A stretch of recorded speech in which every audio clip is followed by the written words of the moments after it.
अरे वाह भाई वाह मेरे शेरों, तुमने तो इन कंगारुओं का इनके घर में ही मजाक बना के रख दिया।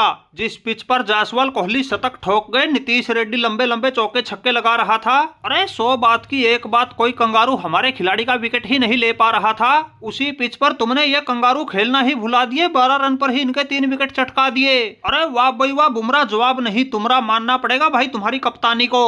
अरे रोहित भाई, ये तो सिर्फ शुरुआत है, आगे आगे देखो होता है क्या। रही बात कंगारुओं को खेलना ही भुलाने की, ये तो भाई होना ही था। हमारे शेरों ने स्कोर जो पहाड़ जैसा बनाया था, 534 रन का टारगेट, वो भी चौथी पारी में। इन कंगारुओं का तो इसके बारे में सोचकर ही कलेजा कांप गया।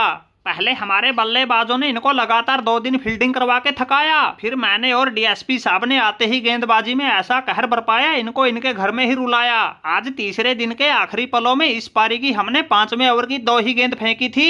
इन फटफटियों का बिल्कुल सरेंडर ही करवा दिया था। 12 रन के स्कोर पर ही 3 कंगारुओं को पवेलियन की राह लगा दिया था। अरे पैट कमिंस भाई, शुक्र मनाओ अंपायर ने मेरा वो पूरा ओवर नहीं करवाया, वरना एक आध को और निपटा देता।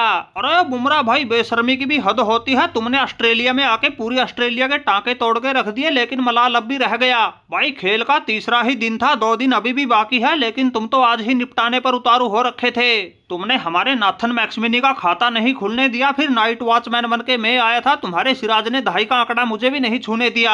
अरे बुमराह भाई चलो, यहाँ तक तो फिर भी ठीक था, लेकिन हद तो तब पार हो गई जब तुमने अगले ही ओवर में हमारे लबुशेन को भी चलता किया।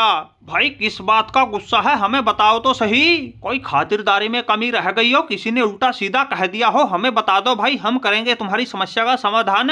लेकिन बुमराह भाई, ये इतना आग उगलने की क्या जरूरत है। अरे पैट कमिंस भाई, न कोई खातिरदारी में कमी है, न किसी ने कुछ कहा है, लेकिन भाई तुम कंगारुओं ने हमें जख्म ही इतने गहरे दिए हैं, उसके आगे ये तो कुछ भी नहीं। ये तो पहला ही मैच है, इसमें तो हमने तुम्हारी टीम के हाव भाव को ही समझा है। असली मजा तो तुम्हें अगले मैचों में चखाएंगे। तुम्हें तुम्हारे घर में ही इतनी बुरी तरह हराएंगे, तुम्हारे 2-4 खिलाड़ियों को तो संन्यास दिलवा कर ही जाएंगे, क्योंकि अब तो हमारा केएल राहुल और कोहली भी फॉर्म में आ गया है। क्यों भाई कोहली, मैंने कुछ गलत तो नहीं कहा। अरे बुमराह भाई तुम चिंता मत करो, जिस हिसाब से हमारी टीम खेल दिखा रही है, इस हिसाब से तो हम इन कंगारुओं का पूरी सीरीज में खाता तक ना खुलने देंगे।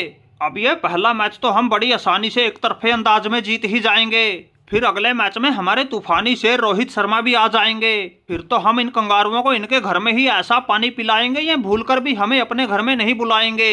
अरे इंडिया वाले भाई रहने दो, अब तो मुझे ऐसा लगने लग गया हमने तुम्हारे साथ ये सीरीज रखकर ही बड़ी भूल कर ली। काबू करना तो उस जायसवाल को ही बड़ा मुश्किल है, ऊपर से ये कोहली भी फॉर्म में आ गया, अगले मैच में रोहित शर्मा भी आ जाएगा। और ये रोहित तो ऐसा उल्टी खोपड़ी का है, अगर अपने वाली पर आ गया तो तगड़े से तगड़े गेंदबाज को भी कच्चा चबा जाएगा। अरे पैट कमिंस भाई क्या करे, न्यूजीलैंड से हार के हमारी तो बेइज्जती ही इतनी हो गई थी, बस पूछो ही मत।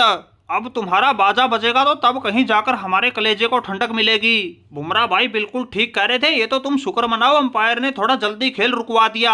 अगर 1-2 ओवर का और मौका मिल जाता, ये बुमराह तो हमारा आज ही तुम्हारी आधी टीम को ठिकाने लगा जाता। अरे रोहित भाई, ठिकाने लगाने में बचा ही क्या है, 522 रन अभी भी बनाने पड़े हैं, 7 विकेट बचे हैं, खेल खत्म होने में भी 2 दिन बाकी है। हमारे वाले बेचारे कब तक हाथ पांव मारेंगे। अगर हमारी टीम कल का दिन भी निकाल दे तो इस पैट कमिंस के लिए वही बहुत होगा।